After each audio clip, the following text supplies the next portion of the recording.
Huh?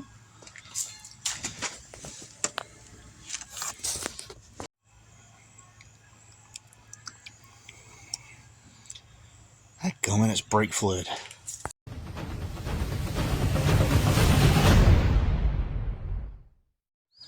Guys, man, it's one thing after another. I get the header leak fixed. I pull up in the yard and I see a puddle under the back passenger tire.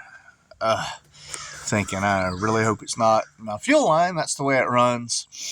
Ends up being a brake line. My reservoir was almost completely drained, and it's all leaked right here. So I got it off, and it is the wheel cylinder is leaking. So let me show you. As you can tell, it's been leaking. So basically, the fluid comes in here. It's got two pistons that push out, which push the brake pads out. So familiarize yourself with it. Look at how it goes. You don't have to take it all apart just to change this. You take this spring off, this spring off. It's got this eyelet that is for your emergency brake. You can see the cable runs right here and goes down. So that eyelet comes off, these springs come off, and then there's a retainer. So then you can open this enough and pull it out of the way that you can get this off, because these ears for the brake pads, they go into the end. So yeah, that's the issue. So I am going to start working on getting this replaced. So if you open this up and everything looks good, like this is all clean, it don't appear to be leaking, your brake reservoir is not low, it could be your axle seal. Just make sure it's not axle fluid. Like I said, mine is way up here. It is brake fluid, and my brake reservoir was low. So I need to see about getting this off. The aggravating thing, you got to make sure 100% that you're going the right way on these. These are going to be brittle. They've been here a very long time. So I know it's not leaking from this side because it's not wet back here like it is up here. And you can see where it's puddled down in here, which, look at that. That's where it's been setting. So, yeah. I'm going to get this sprayed down and soaking, and I need to get another one of these ordered because I do not have one. But basically, the easy way for me, this is what I always do, is you get in here with a screwdriver and you just kind of get it off the edge and just kind of let it walk down the screwdriver on both sides. It's pretty easy. Brutal recommends. A lot of people that don't like doing drum brakes, they recommend you having the other side off so you can compare. I'm very familiar with drum brakes. I can do them in my sleep pretty much. I was the only one at my job when I managed Heavily that could do drum brakes efficiently, that was out in the field.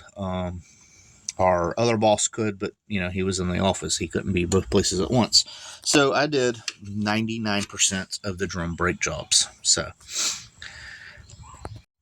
alright, got it soaked down. I'm going to let it dry up some, and I can get out here. Probably be tomorrow because it's getting about dinner time. But I only can work on this when I have the time to. So, like I said, even if it is tomorrow, it'll be like this for y'all. The next day.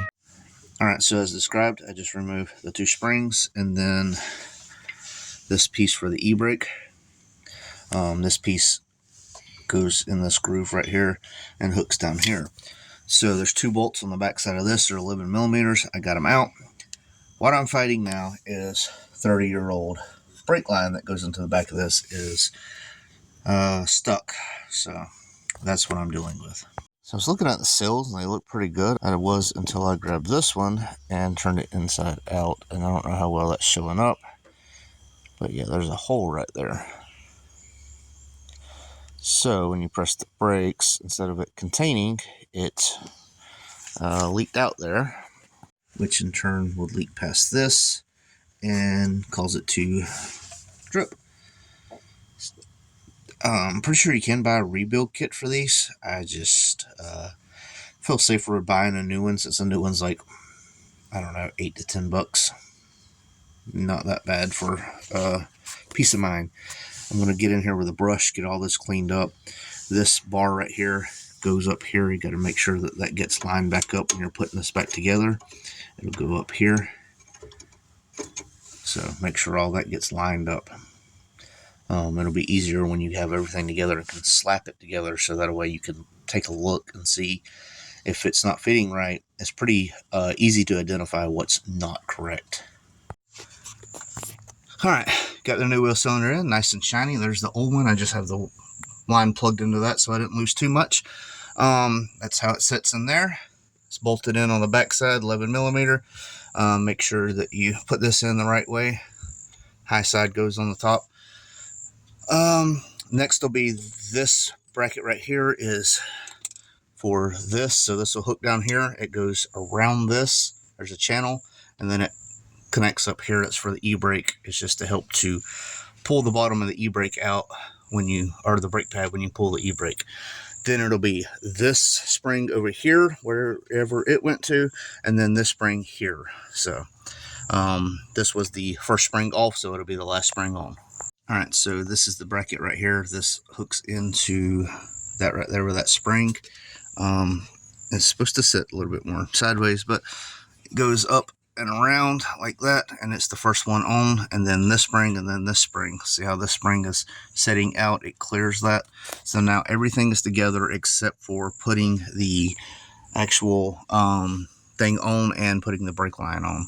So, and then I took the bleeder screw out to put this in. That is one thing I will tell you. Take the bleeder screw out.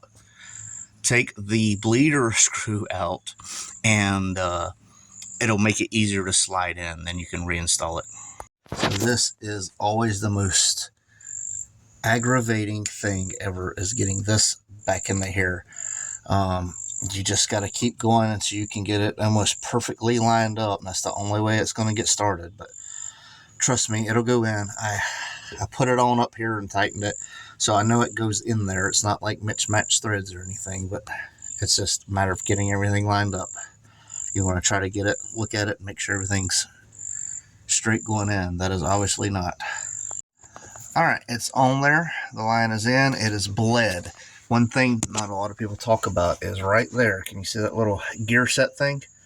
When you get that in there, you take a flat blade. So if you can't get this cover off, you want to spin it the opposite way where it closes. You can look in there with a light, and you'll see the shaft actually like going in versus out. So when you get it back on there, you want to adjust it back out until when you push on the back of this, you can't just push the rotor off. It's gotta, so I gotta go back in and keep adjusting until that's tight. And now when I push, that can't be pushed off. So that's all you do. You don't need it all the way out. You want to make sure you still got some play like this, but not a lot of play where it can come off.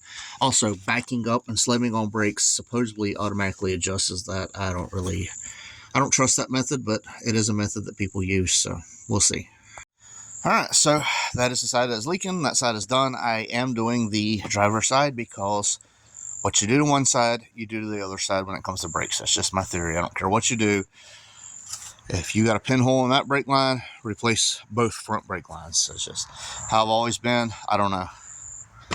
Never had luck with only replacing one thing. So both sides will be done, but pretty much just want to show I got the leak fixed.